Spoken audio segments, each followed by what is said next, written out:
Hi friends, diabetes చికిత్సకు మందులతో పాటు ఎందుకు మల్టీవిటమిన్ టాబ్లెట్లు వాడాలి?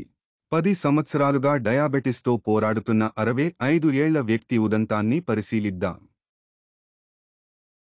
రొటీన్ హెల్త్ చెకప్లో డాక్టరు ఆయన్ను మందులతో పాటు మల్టీవిటమిన్ టాబ్లెట్లు కూడా వాడమన్నారు. వెంటనే అతను ఎందుకు అదనంగా మల్టీవిటమిన్లు వాడాలి అని ప్రశ్నించాడు.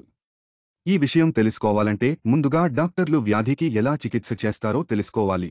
సాధారణంగా డాక్టర్లు 2 రకాల మందులు సూచిస్తారు. వ్యాధి లేదా దాని లక్షణాలను తగ్గించేవి కొన్ని మందులు, ఇంకా ఆరోగ్యాన్ని పెంచేవి కొన్ని మందులు. డయాబెటిస్ చికిత్సలో ఓరల్ హైపోగ్లైసిమిక్ మందులు లేదా ఇన్సులిన్ సూచించినప్పటికీ అవి మాత్రమే సరిపోకపోవచ్చు. ఎందుకంటే బ్లడ్ షుగర్ అనేక మెటబోలిక్ ప్రక్రియల మీద ఆధారపడి ఉంటుంది. అందుకే మల్టీవిటమిన్లు అవసరమవుతాయి. ఇవి నేరుగా బ్లడ్ షుగర్ తగ్గించవు, కానీ శరీరంలో జీవక్రియలకు సహాయపడి ఇన్సులిన్ ఉత్పత్తిని లేదా పనిని మెరుగుపరుస్తాయి. ఇన్సులిన్ మరియు ఇతర హైపోగ్లైసిమిక్ మందులు నేరుగా బ్లడ్ షుగర్ తగ్గిస్తాయి.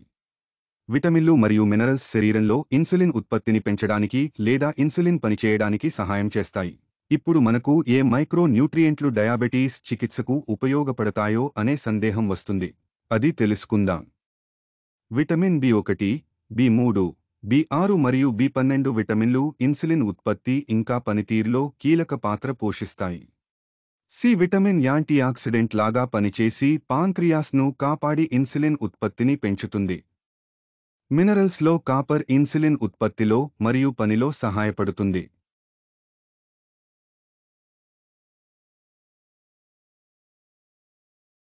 విటమిన్ డి ఇన్సులిన్ సెన్సిటివిటీని పెంచుతుంది. విటమిన్ ఇ ఆక్సీకరణ ఒత్తిడి నుండి శరీరాన్ని రక్షిస్తుంది.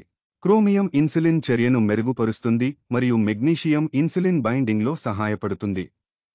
తద్వారా బ్లడ్ షుగర్ లెవెల్స్ తగ్గుతాయి. చివరిగా మరొక యాంటీఆక్సిడెంట్ అయిన సెలీనియం డయాబెటిస్ వల్ల కలిగే ఆక్సిడేటివ్ స్ట్రెస్ను తగ్గిస్తుంది. కాబట్టి డాక్టర్లు మల్టీవిటమిన్లు ఇంకా మినరల్స్ తగినంత తీసుకోమని సూచిస్తారు. ఈ వీడియో మీకు నచ్చితే దయచేసి లైక్ చేసి సబ్స్క్రైబ్ అవ్వండి. ధన్యవాదాలు.